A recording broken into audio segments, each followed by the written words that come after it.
Shalom Bapak Ibu, saudara-saudariku yang terkasih dalam Yesus Kristus. Tema renungan kita pada hari ini adalah Maria Bunda Allah.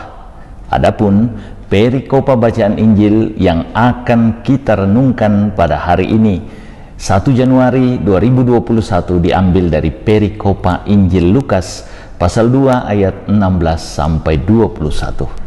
Saya berharap kita semua membaca perikopa ini. Bapak Ibu, saudara-saudariku yang terkasih dalam Yesus Kristus, hari ini adalah hari raya Santa Maria Bunda Allah.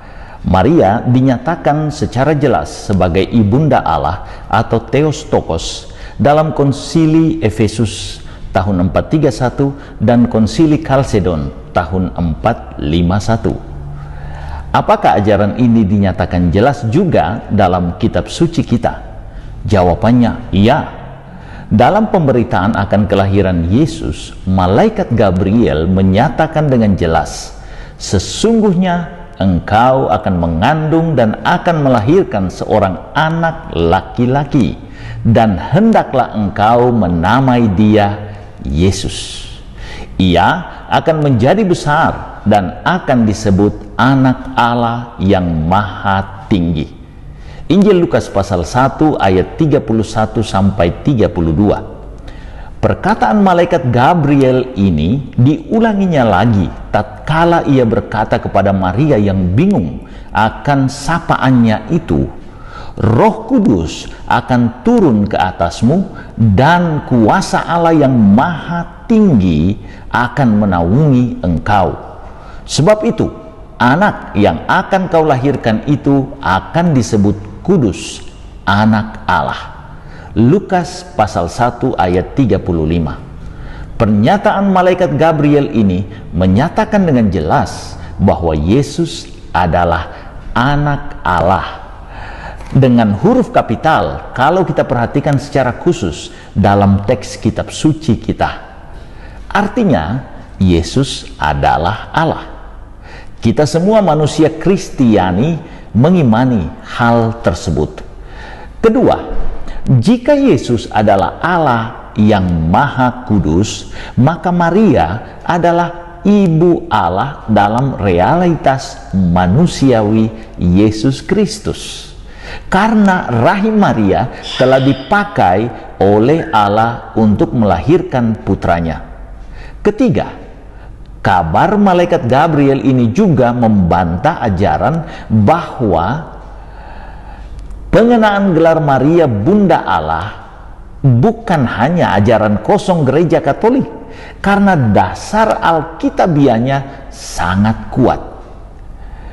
Kabar malaikat Gabriel mematahkan anggapan bahwa Maria adalah manusia biasa seperti kita. Maka tidak perlu dihormati secara khusus. Jelas bahwa Maria adalah wanita spesial.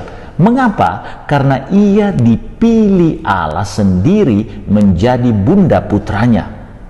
Ciri khusus Maria sebagai wanita spesial justru terdapat dalam pilihan Allah tersebut. Maka menghormati Maria berarti menghormati pilihan atau kehendak Allah atasnya. Kita yang beriman kepada Allah tentu saja harus tunduk kepada kehendak Allah tersebut. Kehendak Allah yang memilih dan menetapkan Maria sebagai bunda putranya, bundanya sendiri. Dalam bacaan Injil hari ini, para gembala bersuka cita menyambut kehadiran dan kelahiran Sang Penebus. Mereka menyatakan kehadiran malaikat yang berkata dan membawa kabar sukacita itu kepada mereka sungguh cocok dengan realitas kehadiran Yesus Kristus yang dilahirkan oleh Maria. Adapun Maria melaksanakan sukacitanya dengan memberi nama Yesus kepada putranya, nama yang diberikan oleh malaikat Gabriel kepada Yesus, kepada putra Allah. Hendaklah engkau menamai dia Yesus. Lukas 1 ayat 31.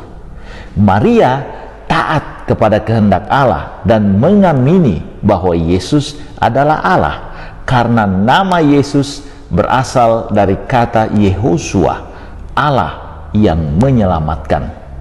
Maria mengaku imannya akan Yesus sebagai Allah dalam nama tersebut.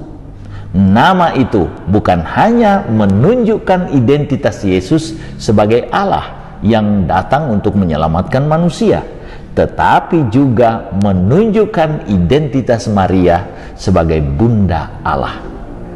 Hari ini, melalui kesaksian bacaan-bacaan kitab suci, khususnya bacaan Injil, kita dipanggil untuk: 1. Mengakui dan membaharui iman kita akan Yesus sebagai Allah. 2. Menghormati ibundanya Maria sebagai Bunda Allah. Dan yang ketiga, kita belajar terbuka untuk menerima rencana dan kehendak Allah, serta hormat kepada manusia yang dikehendaki Allah sebagai alat untuk menghadirkan Mesias dalam hidup manusiawi kita. Tuhan Yesus memberkati.